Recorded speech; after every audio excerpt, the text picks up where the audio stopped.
Então, vamos fazer a parte 3 de Sukkot, a festa de tabernáculos. Eu estava falando no final do vídeo da parte 2 sobre a Sukkah, as tendas que são feitas tanto pelos judeus como pelos não-judeus discípulos de Yeshua.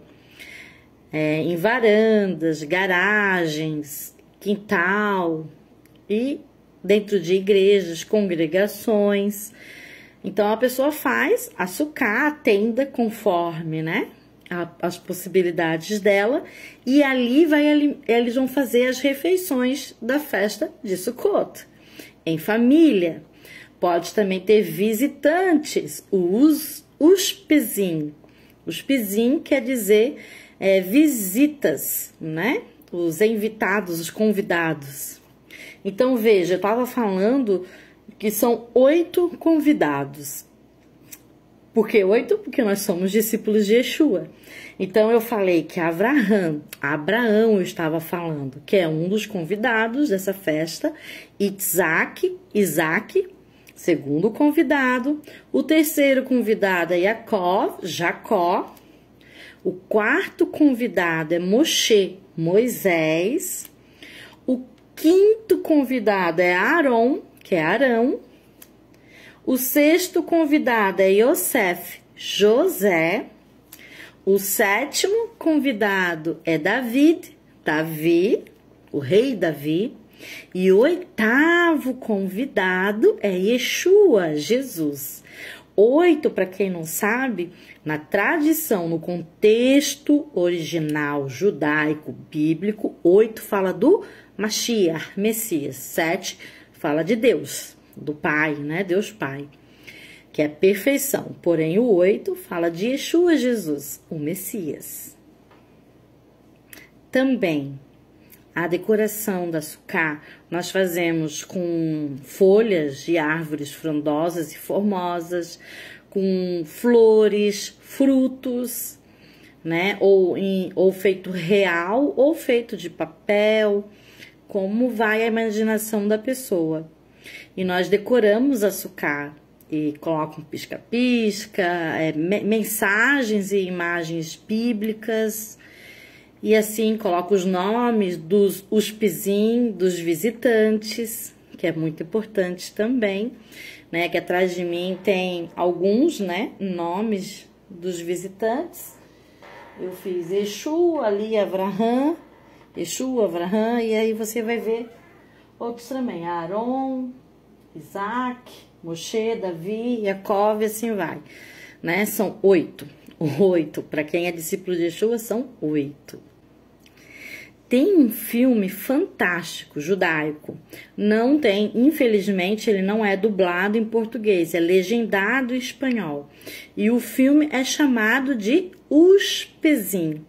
E é muito interessante porque esse filme, ele se passa na festa de Sukkot, lá em Israel, em Jerusalém. No caso do filme, judeus ortodoxos fazem a cabana, recebe os pizim, que são os convidados da festa, que no caso ali do filme são 2 pessoas, né, conhecidas pelo protagonista no passado. Porém, é até cômico, né, é bem engraçado, mas é muito legal porque ali você percebe a tradição, a festa, o lulav, a Sukkah, eles comendo, até dormindo dentro da Sukkah, entre outras. É fantástico. Você pode pesquisar pela internet, uspezim. É muito interessante mesmo.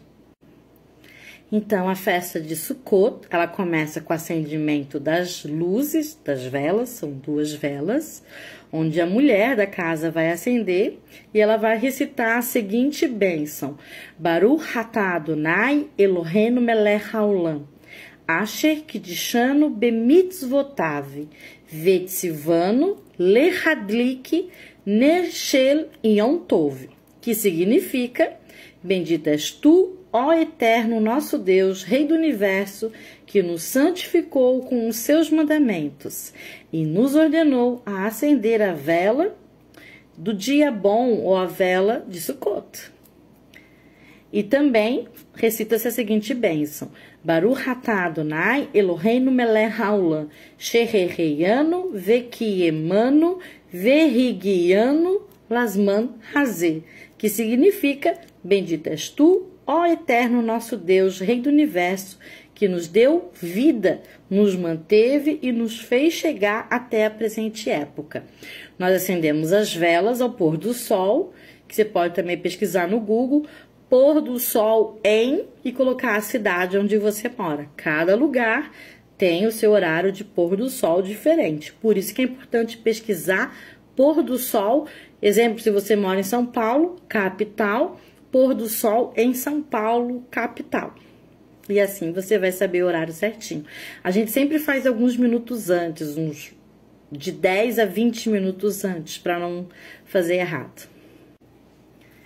Agora vamos falar sobre as 4 espécies. As 4 juntas também são chamadas de lulav. Então, as 4 espécies nós vemos lá em Levítico 23:40 dizendo: e no primeiro dia tomareis o fruto de árvores esplêndidas, formosas, ramos de palmeiras e ramos de árvores frondosas, e salgueiros de ribeiros, e vos alegrareis perante o vosso Deus. Então, nisso, os rabinos, traduziram como lulav, as 4 espécies. E nós vamos começar sobre a espécie da cidra, que na verdade em hebraico é etrog. Até a cidra em Israel, Jerusalém, é um pouquinho diferente dessa, mas pode ser feito também com a cidra que nós temos aqui no Brasil. Então, o etrog, a cidra, ela fala de um dos elementos do lulav. Essa é o que nós todos desejamos ser, porque ela representa aquele discípulo de Yeshua Jesus que tem sabor e tem cheiro. O que significa isso, Duda? Ter sabor e ter cheiro.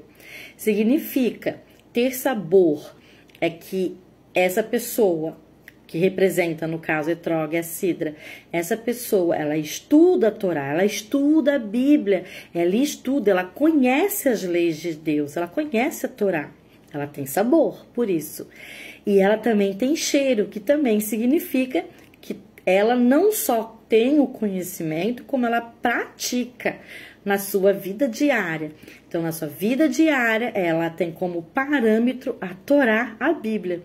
É como se ela estivesse na estatura do varão perfeito. Yeshua, Jesus, vive nesse discípulo, e esse discípulo obedece a Deus e Yeshua, praticando a Torá, as leis de Deus, na sua vida. Não é fantástico? Então, nós vamos continuar falando sobre os outros elementos dessas 4 espécies. Outro elemento das 4 espécies é o lulav. O lulav é um dos elementos, mas também dá o nome ao conjunto das 4 espécies. Então, o 4º elemento, tradicionalmente em Israel, eles pegam a folha da tamareira. Mas, se você não tiver a folha da tamareira, que parece uma espada, é muito bonita, você também pode pegar a folha da palmeira. Então, essa daqui é uma folha de palmeira, prima, digamos assim, da tamareira. Também pode ser usada, O lulav, ele tem sabor, porém não tem cheiro. O que isso quer dizer? Ter sabor significa que está aqui simbolizando uma pessoa que conhece a Torá. Porém, por não ter cheiro, quer dizer que ela não pratica. Ela até conhece, porém não coloca no seu dia a dia e não pratica. Mas veja, embora ela não seja perfeita como o etrog, faz parte das 4 espécies que estão sendo ali pessoas, celebrando juntas, simbolizando a festa de tabernáculos, de Sukkot. Para Deus, todos nós somos importantes e devemos ajudar uns aos outros.